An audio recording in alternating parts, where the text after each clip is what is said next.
Satu ini ada pertanyaan. Saya sudah terlanjur ikut investasi konvensional. Per bulan sekian besarnya ya, untuk jangka waktu 10 tahun. Sekarang sudah masuk tahun ketiga. Apa yang harus saya lakukan? Apakah dilanjutkan atau berhenti? Mohon sarannya, Ustadz.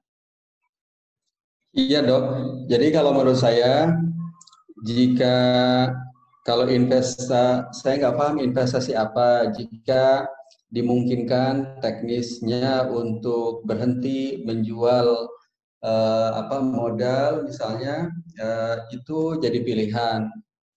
Jadi tetapi kalau memang tidak dimungkinkan, nah berarti memang ya tidak ada jalan lain nih, menunggu sampai akhir.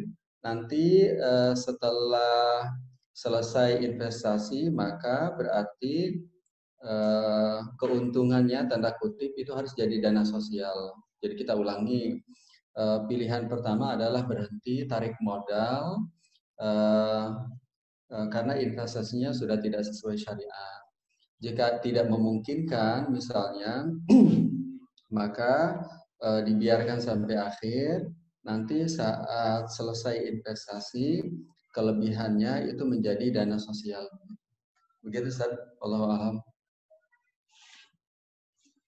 Terima kasih. Pertanyaan berikutnya, mohon bertanya apakah semua produk bank syariah pasti dijamin halal?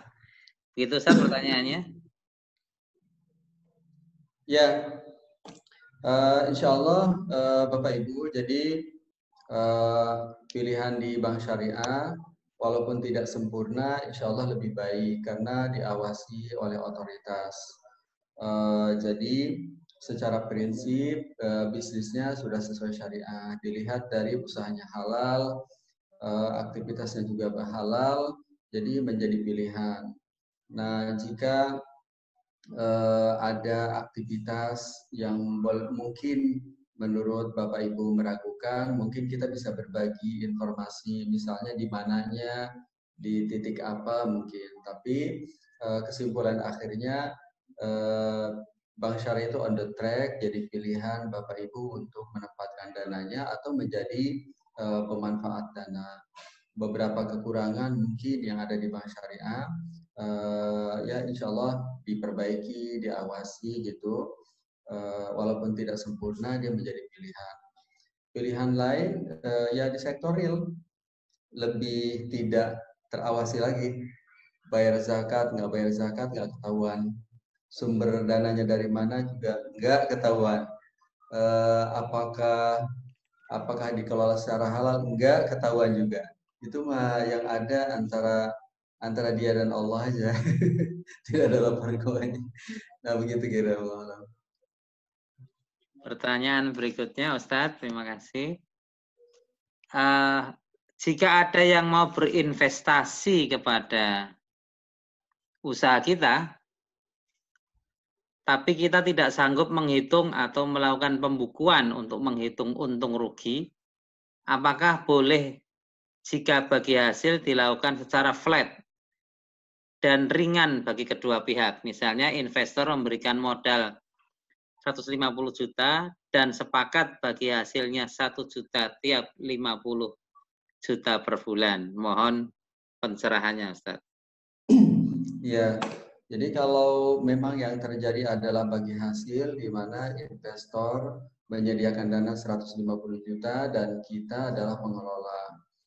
Nah, jadi kaidahnya adalah keuntungan itu memang harus prosentase gitu. Jadi prosentase. Jadi baik sebesar kontribusi modalnya ataupun sesuai kesepakatan. Jadi itu opsional. Misalnya 50-50 atau 60-40. Jadi intinya harus prosentase. Jadi tidak boleh per bulan dapat sekian, sebenarnya itu tidak boleh. Nah, yang kedua walaupun juga memang ada dibolehkan ada beberapa hal. Misalnya kita buat proyeksi, kan biasanya pelaku bisnis juga ada perencanaan ya. Jadi dengan modal sekian itu akan dapat sekian, tapi itu proyeksi judulnya. Jadi kalau tadi bilang per bulan nanti saya kasih sekian, itu proyeksi harusnya, bukan masuk ke dalam perjanjian. Jadi tidak dituangkan dalam kertas bermaterai, enggak. Jadi itu hanya ungkapan lisan, kira-kira kalau bisnis kita lancar, maka pengelola akan memberikan bagi hasil per bulan sekian. Tetapi yang menjadi rujukan bukan proyeksi, realisasi usahanya dapat berapa gitu. Realisasi usahanya dapat berapa? Karena keuntungan kan tidak boleh jadi hasil usahanya tidak sesuai ekspektasi, misalnya rugi atau turun gitu. Nah, jadi kita ulangi jawabannya. Jadi kalau bagi hasil itu memang harus berbentuk persentase. Yang kedua, boleh ada proyeksi. 1 bulan dikasih berapa, tapi itu ya proyeksi. Nanti hasil isi dari persentase itu ditentukan oleh realisasi usaha. Yang ketiga juga, pemilik modal bisa minta jaminan tuh. Kalau ada kekhawatiran, pengelola itu akan melakukan moral hazard atau sejenisnya. Jadi saya kasih modal 150 juta, jaminannya motor. Nah, motor ini makanya jaminan dia tidak boleh dieksekusi kecuali usahanya rugi dan diakibatkan oleh prestasi yang dilakukan oleh pengelola, maka dijual untuk mengganti modal yang rugi atau hilang tadi. Demikian, Dok. Baik, saya kira jelas ya. Berikutnya, izin bertanya Ustadz, bagaimana pendapat Ustadz tentang syarat MUI bisa masuk saham syariah dengan masih diperbolehkannya sumber dana riba asalkan kurang dari 45% katanya. Apakah boleh bila kita membeli saham perusahaan yang masih memakai riba karena hakikat pemilik saham adalah sebagai pemilik perusahaan yang harus memastikan kehalalan semua proses usaha dari hulu sampai hilir. Terima kasih Ustaz. Ya, jadi yang disampaikan tadi sebenarnya total utang ribawi itu tidak boleh lebih dari 45%. Jadi kesimpulannya bahwa utang non ribawi atau dana halalnya harus dominan. Nah, kriteria ini tidak sempurna memang. Ini minimalis. Jadi dan ini berlaku tidak hanya kita di Jakarta, di Kuala Lumpur juga sama, di negara-negara lain juga sama. Jadi memberikan kelonggaran. Karena apa? Karena perusahaan-perusahaan besar, apalagi di sektor-sektor perut bumi, itu kalau kita buat 100% nggak ada yang masuk saham. Nah, berharap dengan kelonggaran-kelonggaran ini tidak jadi kata akhir, kata final, tapi kira-kira ini menjadi cara kita untuk pembenahan sehingga angka ini bisa kita minimalis dari 45 menjadi 35, menjadi 25, menjadi sampai bersih bahwa perusahaan yang masuk ke menjadi efek syariah itu harus modalnya memang tidak ada utang ribawinya. Nah, ini terkait dengan komponen permodalannya. Tetapi sesungguhnya kalau dari sisi jenis usahanya clear, dia tidak boleh ada usaha yang tidak halal. Jadi jangankan yang haram, rokok aja nggak ada. Jadi beli saham perusahaan rokok gitu di efek syariah nggak ada, itu udah nggak ada. Jadi ini terkait dengan komposisi utang ribawinya. Ya. Demikian, Dok. Oke. Selanjutnya, Ustadz,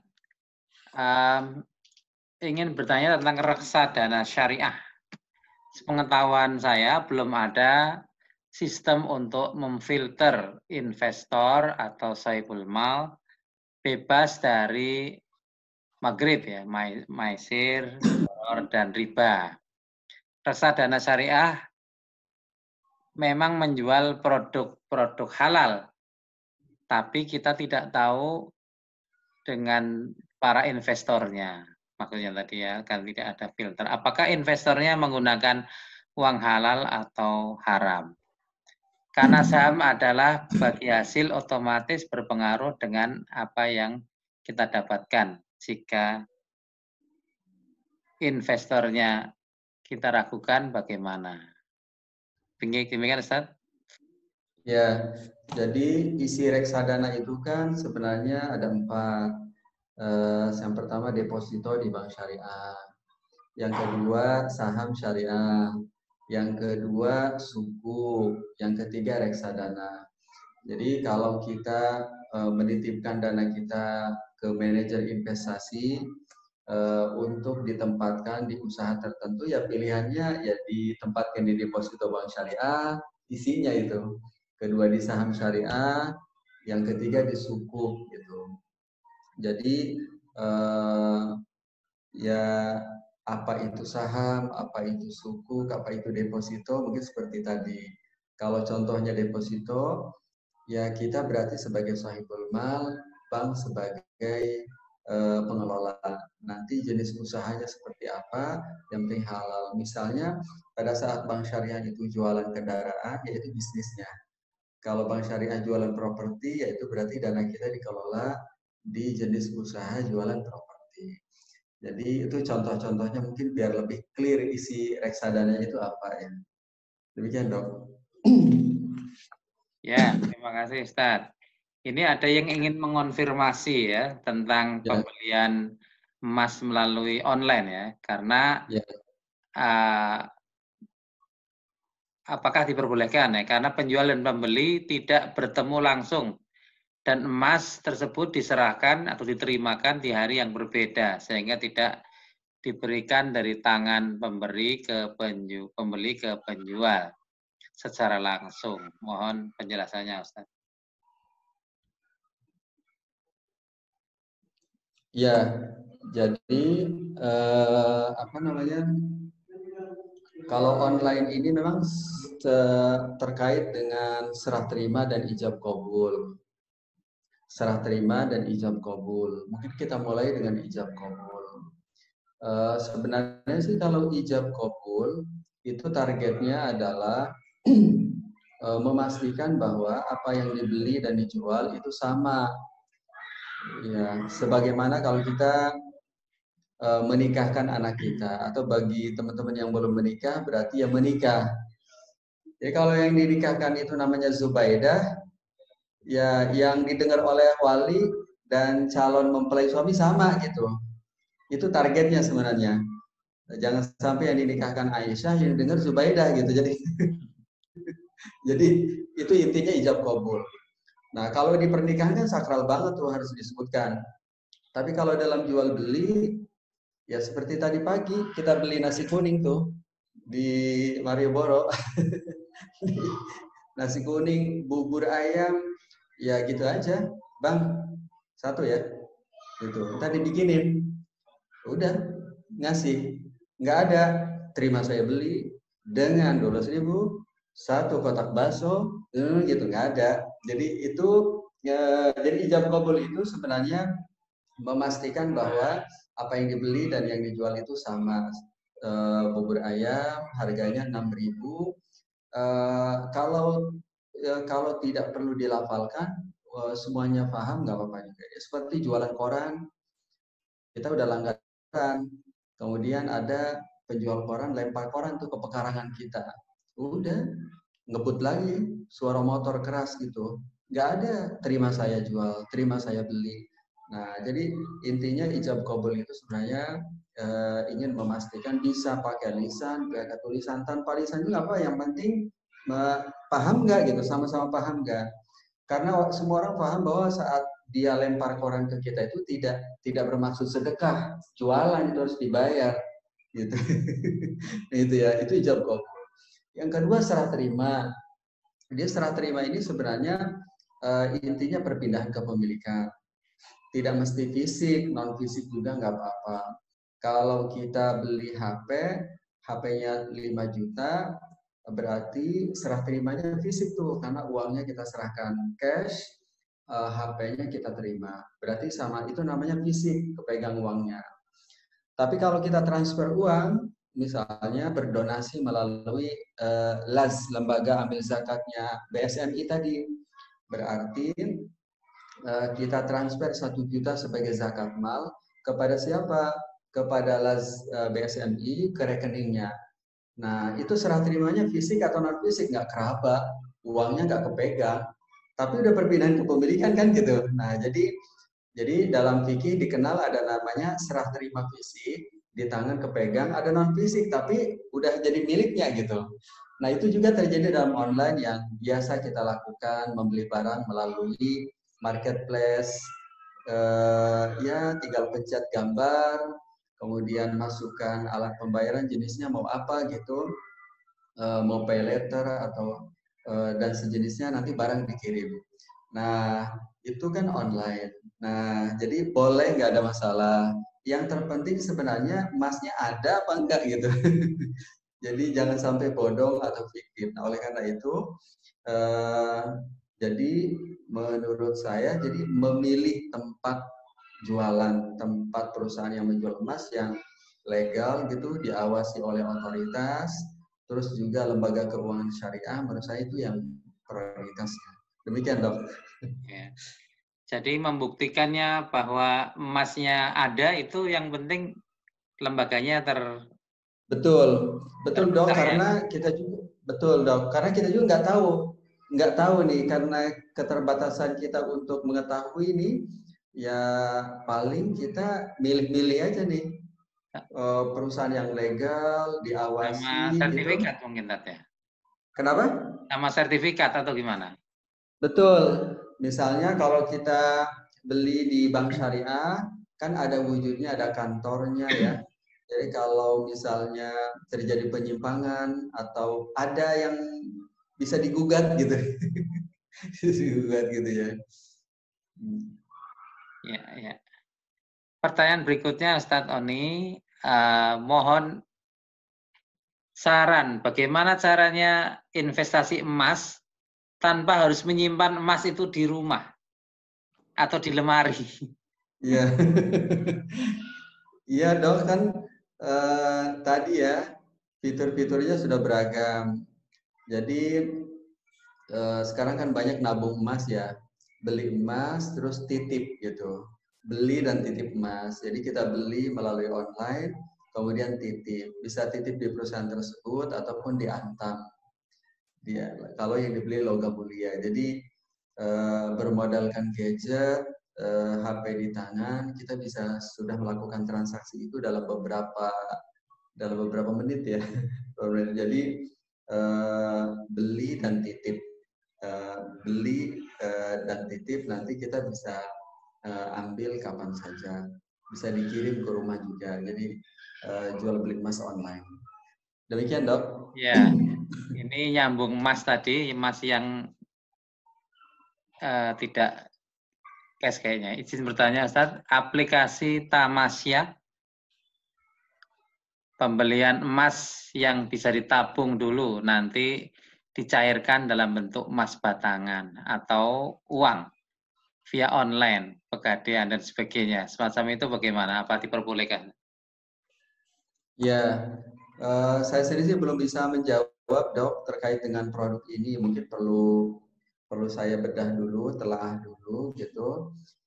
Seperti apa, belum bisa menjawab terkait dengan produk Tamasya ini ya, karena belum ada informasi detail tentang seperti apa. Tetapi secara umum sih kalau menurut saya, kalau yang dimaksud adalah lembaga keuangan syariah, insya Allah sih ada otoritasnya, ada aturan yang mengatur. Lembaga keuangan syariah juga nggak bisa semudah itu meluncing produk. Itu ada tahapan panjang, harus diizinkan oleh Dewan Pengawas Syariah, harus mendapatkan izin dari otoritas. Itu, nah jadi kalau sampai sudah ada produk sih, menurut saya sudah bisa kita beli ya, kita beli sebagai produk ya. Demikian Dok. Baik, saya lanjutkan. Kalau asuransi kesehatan konvensional, tapi investasinya adalah Investra Equity Syariah, apakah halal, Ustaz? Ya, jadi kalau asuransi konven jelas tidak dibolehkan ya.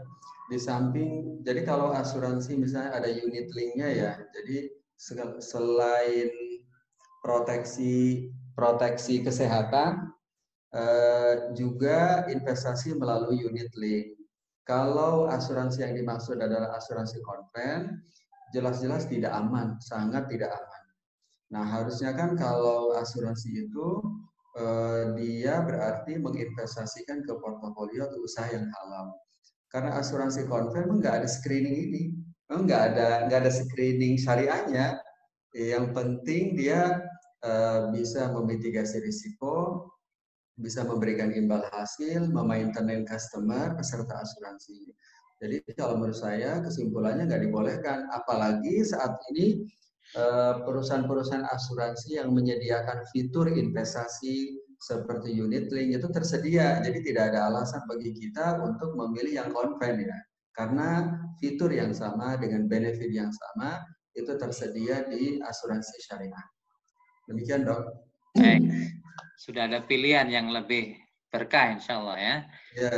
Satu lagi pertanyaan, bagaimana kalau saya mengambil saham atau reksadana di bank konvensional, tapi programnya program syariah. Ini mungkin yang manajemennya belum terpisah mungkin waktunya tadi. Monggo Tad. Ya, saya belum paham juga teknisnya apakah ada gitu ya beli saham di bank konven. Tapi jika memang benar adanya bahwa yang dijual itu adalah saham-saham syariah, reksadana syariah, sukuk, menurut saya nggak ada masalah karena berarti jika pemahaman saya benar, berarti bank konven hanya distributor aja, hanya ngejualin doang. Setelah kita beli, berarti praktis hubungan kita antara kita sebagai pemilik saham dengan emiten ya. Sementara bank konvensional hanya distributor, hanya ngejualin. Nah, kalau ngejualin kan sebenarnya apa yang dijual? Kalau yang dijualnya saham yang sesuai syariah berarti nggak apa-apa, nggak ada masalah. Demikian, Dok. Ya, terima kasih Ustaz. Ini ada pertanyaan yang menarik juga ini. Bolehkah kita investasi di bank konvensional tapi dengan niat bunganya nanti dijadikan dana sosial? Ya, nggak boleh, apalagi direncanakan. Jadi pertama nggak boleh kita investasi di bank konven dengan alasan bunganya jadi dana sosial. Jadi dana sosial karena kan yang jadi concern sebenarnya bukan riba atau bukan riba dan bukannya, tetapi dengan kita investasi di bank konven, di lembaga keuangan konven atau perusahaan yang aktivitas usahanya tidak sesuai syariah, kan berarti kita termasuk beserta sekian banyak para deposan kan berkontribusi walaupun dengan persentase yang berbeda-beda. Ya menguatkanlah ada unsur ta'awun 'alal ismi. Nah, yang kedua, pada saat di mana sekarang ada fitur alternatif ya, bisa investasi melalui mobile banking bank syariah, sebenarnya sih menurut saya tidak ada alasan ya, tidak ada alasan untuk menempatkan deposito di bank konven. Itu yang kedua, jadi tidak ada alasan. Nah, yang ketiga, kecuali atas alasan apa, motif apa. Kalau nyari benefit kan ada bank syariah. Terus atas alasan apa ini juga nggak paham gitu. Jadi intinya pokoknya tidak dibolehkan lah gitu. Ya. Ini Ustadz, ini juga menarik ini. Pada umumnya investor itu kan tentunya berharapnya hanya dapat untung ya, nilai tambah gitu. Padahal dalam syariah tadi dikatakan mesti ada akad kerjasama yang termasuk ada kemungkinan terjadi kerugian ini. Ini gimana dengan pemohon penjelasannya? Ya betul Dok. Jadi perjanjian itu kan memang harus umum ya, harus memuat seluruh kondisi. Karena usaha itu mungkin untung, mungkin rugi, memang harus perjanjian itu harus memuat kalau untung seperti apa, kalau rugi juga seperti apa. Itu judulnya perjanjian. Nah, selanjutnya kan tidak ada pengelola yang mau rugi kan. Akhirnya dia pasang keluar keringat bagaimana supaya usahanya kan tidak rugi. Tidak rugi. Itu mungkin mudah dipahami oleh para pelaku usaha. Jadi tadi yang disampaikan itu memang perjanjian.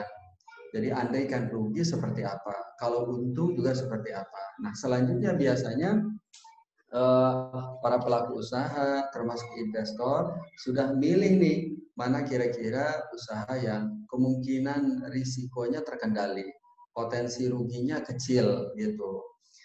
Itu kira-kira. Jadi misalnya kalau kita karena kalau menempatkan di deposito bank syariah kan returnnya kan bagi hasilnya kecil, tapi kan risiko terkendali karena bank syariah sendiri ketat nih menempatkan dananya ke pihak ketiga. Jadi nggak ada bank syariah itu nyalurin modal untuk startup misalnya untuk orang-orang yang baru mulai usaha kan nggak ada ya karena dimitigasi. Nah mitigasi risiko ini sebenarnya umum berlaku karena dia sesuai fitrah. Para sahabat seperti Ibnu Abbas saat dia menjadi investor menyerahkan modalnya kepada pengelola, dia tahu paham banget akan risiko ini. Maka dia kasih syarat panjang tuh dengan ungkapannya Allah yasluka wadiyan wa Allah wa Allah wa Allah wa Allah. Jadi dia bilang ini modal nih, tapi kalau bisa investasinya jangan di daerah anu.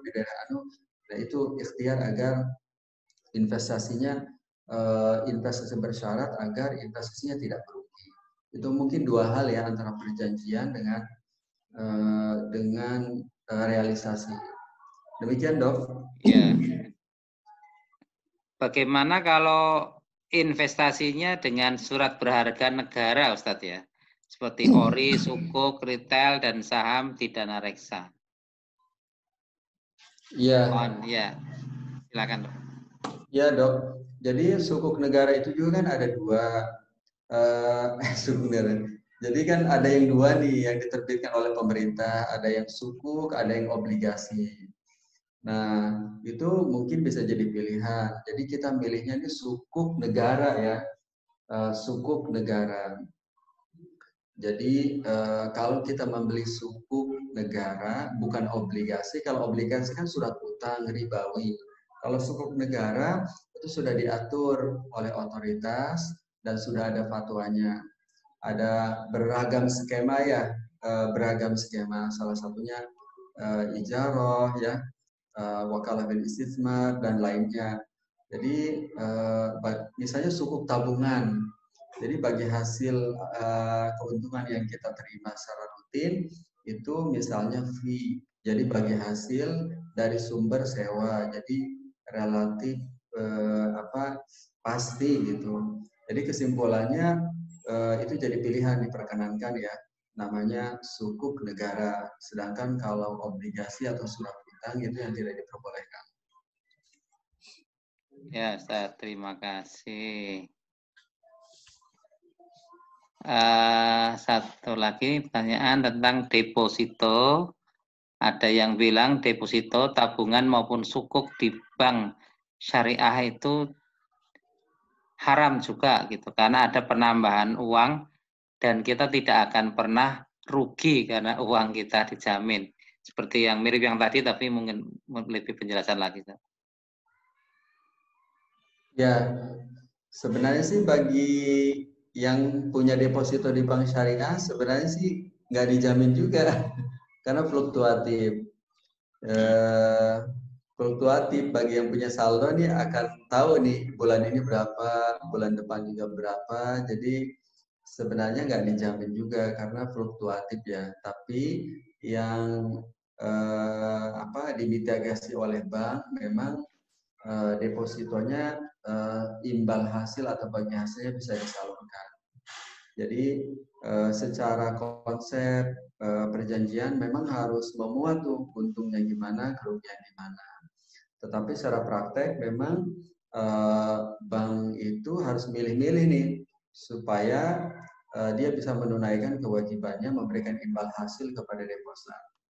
Mungkin rasa ini bisa kita pahami saat kita memang punya deposito, punya tabungan. Nah, kira-kira bisa dihitung tuh pergerakan tabungan deposito. Benar-benar berkurang nggak atau stagnan atau naik-naikannya berapa. Yang kedua mungkin kerasa juga kalau kitanya sebagai pengelola diberikan modal oleh orang lain. Kan kita akan mikir keras tuh supaya modal orang nggak hilang, nanti kita yang menanggung. Kira-kira begitulah logika betapa pada prakteknya memang dimitigasi. Nah, kalau di lembaga keuangan mungkin aspek risiko ini menjadi menjadi pertimbangan yang sangat inti selain syariah ya, karena dia diawasi. Demikian, Dok. Ya, terima kasih, Ustaz. Ini selingannya tentang BPJS ya. Kemarin sudah ya dibahas ya kajian yang kemarin. Tapi bolehlah disinggung sedikit, Ustaz. Ya, ya. Jadi memang jawabannya ada dua, Dok. Jadi pertama, seperti yang saya sampaikan dalam pertemuan pertama, BPJS Kesehatan Konven tetap sebagai fitur konvensional. Jadi seperti halnya asuransi konvensional. Jadi ada unsur transfer of risk. Jadi premi yang dibayarkan kelas 1, 2, dan 3 itu memang jadi alat bayar untuk membeli biaya pertanggungan saat sakit, saat klaim diajukan. Nah, itu dalam bahasa fikih, dalam potret fikih itu gambling, karena bisa surplus underwriting atau defisit underwriting. Begitu pula penempatan BPJS ini kan bisa di obligasi, surat utang ribawi, deposito bank konven juga ribawi. Di praktis biaya pertanggungan yang kita terima itu hasil dari penempatan premi di portofolio konvensional. Jadi intinya memang tidak diperkenankan. Nah, kita berharap nih mudah-mudahan para pemegang kebijakan nih bisa secepatnya memberikan solusi agar fitur ini tidak hanya meringankan tetapi juga diridhoi oleh Allah Subhanahu wa taala. Nah, yang kedua, tapi dalam hal di mana kondisinya darurat atau semi darurat, menurut saya pribadi diperkenankan. Salah satu kondisi darurat adalah misalnya sebagian masyarakat kita yang tidak punya kemampuan untuk menjadi peserta asuransi syariah swasta, maka itu diperkenankan. Mungkin karyawan, mungkin petani atau nelayan. Yang kedua, atau memang diharuskan oleh peraturan perundang-undangan, misalnya perusahaan dan seterusnya. Nah, dalam dua kondisi ini termasuk kondisi yang diperbolehkan karena kondisi darurat gitu. Jadi boleh menjadi mitra, menjadi dokter bekerja, termasuk kita menjadi peserta dalam dua kondisi tadi. Demikian, Dok. Baik, terima kasih, Ustaz. Ini waktunya pukul 21 kurang 2 menit ya. Kebetulan saya lihat yang di chat sudah saya baca semua. Namun saya memang belum sempat baca yang di YouTube ya. Jadi yang di chat room untuk Zoom ini sudah terbaca semua insya Allah. Jadi kelihatannya sudah cukup. Nanti saya akan minta Ustadz Oni untuk memberikan closing remark ya. Jadi catatan akhir sebelum kita menyelesaikan kajian kita pada malam hari ini. Namun sebelumnya saya juga ikut menyampaikan terima kasih kepada para peserta yang sudah hadir dan juga sebagian juga pada sudah memberikan infak ya tadi ya. Tadi ada himbauan atau kesempatan infak ke Ziskes. Ini ke panitia juga sudah ada infak. Ya alhamdulillah sudah kita laksanakan beberapa kegiatan kemanusiaan ya terkait COVID juga. Terakhir kami menyerahkan bantuan face shield untuk calon tenaga kesehatan ya, dokter muda, perawat muda, nurse muda, bidan muda. Mengapa? Karena kita prihatin dengan banyaknya tenaga kesehatan kita yang wafat akibat atau terdampak oleh COVID. Ya, termasuk yang terakhir kabar meninggalnya Dr. Adnan, Allahu yarham, di Sulawesi Selatan. Nah, alhamdulillah kita sudah laksanakan kegiatan-kegiatan sosial itu. Nanti insya Allah masih kita lanjutkan kegiatan-kegiatan kemanusiaan itu, baik di bidang kesehatan maupun non-kesehatan. Demikian Ustadz Oni, saya mohon memberikan catatan akhir sebelum kita tutup. Silakan Ustadz. Ya, terima kasih Dr. Bambang, teman-teman di BSMI Prokami Yogyakarta. Senang sekali bisa bersilaturahim yang kedua kali. Mudah-mudahan kita bisa bersilaturahim dalam pertemuan-pertemuan selanjutnya. Mudah-mudahan ini bagian dari ikhtiar kita agar seluruh aktivitas kita, termasuk aktivitas muamalah, diridhoi, diberkahi oleh Allah Subhanahu wa Ta'ala. Tempat bekerja kita, pendapatan kita, termasuk keluarga kita itu diridhoi oleh Allah Subhanahu wa Ta'ala. Tadi mengutip kembali tentang tuntunan baginda Rasulullah Shallallahu Alaihi Wasallam yang saya sebutkan dalam slide di halaman pertama, rahimallahu imro'an. Allah menyayangi, memberi rahmat, kasih sayang, curahan rahmat kepada orang siapapun, termasuk kita para dokter. Rahimallah imro'an, iktasaba thayyiban, ma'isyahnya thayyib, ma'isyahnya halal, wa anfaqa qasdan, dan ia dengan sengaja sesuai perencanaan berbagi, jadi dia tunaikan zakatnya. Wa qaddama fadlan, saat dia sudah punya penghasilan, dia peruntukkan, dia distribusikan sesuai dengan skala prioritas. Jadi tidak ada yang tersier, yang didahulukan dari sekunder, apalagi dari primer. Nah, liyaumi hajatihi wa fakrihi, dan dia lakukan itu dari mulai ma'isyahnya, dari mulai investasinya, untuk mengantisipasi masa-masa ia butuh. Rahimallahu imra'an iktasaba thayyiban wa anfaqa qasdan wa qaddama fadlan yaumi hajati wa fakrihi. Demikian dokter. Baik, terima kasih Ustadz. Ini kajian kita malam hari, kelihatannya memang tidak sebanyak yang kemarin ya. Mungkin banyak yang praktek saat ini. Tapi saya lihat semangat ngaji para dokter dan dokter gigi, saya dokter pada umumnya, karena dokter gigi termasuk dokter sebenarnya, hanya untuk menegaskan saja. Semangat ngajinya kelihatannya lagi berkobar-kobar nih Ustaz, alhamdulillah. Alhamdulillah. Tapi bagi teman-teman yang belum sempat ikut langsung, nanti bisa melihat kembali di YouTube Prokami TV dan Mantap BSMI ya, insya Allah. Jadi yang kajian yang kemarin juga kelihatan, saya cek itu di YouTube ada sekitar 400-an. Lalu yang di Zoom Live ini 170-an kemarin yang terakhir. Jadi kalau hari ini kita 80-an sekian yang malam, yang di Zoom. Tapi saya kira di YouTube nanti biasanya akan banyak. Nanti kita mudah-mudahan ilmu dari Ustadz Oni yang sudah di-share tadi bermanfaat untuk kita semua. Tadi dalam rangka ikhtiar kita untuk semakin barokah ya harta kita, insya Allah, baik yang kita konsumsi maupun yang kita investasikan juga berbarokah, insya Allah. Terima kasih Ustadz Oni, jazakallah khairan katsiro. Kepada para peserta juga kami ucapkan terima kasih atas kehadirannya. Silakan jika yang menginginkan membeli buku dari Prokami Series itu bisa diberikan online. Demikian pula buku-buku karya Ustadz Oni juga saya lihat bagus.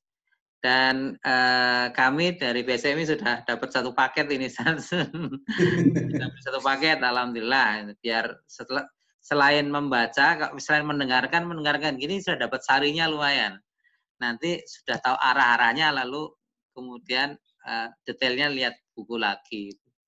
Saya kira begitu teman-teman yang mau mengkaji lebih lanjut juga ada di buku-buku karya Ustadz Oni. Mudah-mudahan yang kita laksanakan pada malam hari ini menambah keberkahan pada kehidupan kita, dan mohon Sekali lagi ditutup dengan doa. Ya. Gimana, Dok? Doa, Tat. Mohon Ya, baik. doa. Ye. Kita awali dengan istighfar 3 kali. Astagfirullahaladzim. Astagfirullahaladzim. Astagfirullahaladzim. Allahumma amin ya rabbal alamin. Allahumma rabbana zalamna anfusana wa illam taghfir lana wa tarhamna lanakunanna minal khasirin. Allahumma rabbi awzi'ni an ashkura ni'mataka allati an'amta 'alayya wa 'ala walidayya wa an a'mala shalihan tardah. Rabbi ij'alni muqimas shalah wa min dzurriyyati rabbana wa taqabbal du'a. Allahumma ij'al zamana hadza zamanan marhuma wa tafarraqana min ba'di tafarruqan ma'suma. Sallallahu ala sayyidina Muhammad wa ala alihi wa sahbihi wasallam. Alhamdulillah.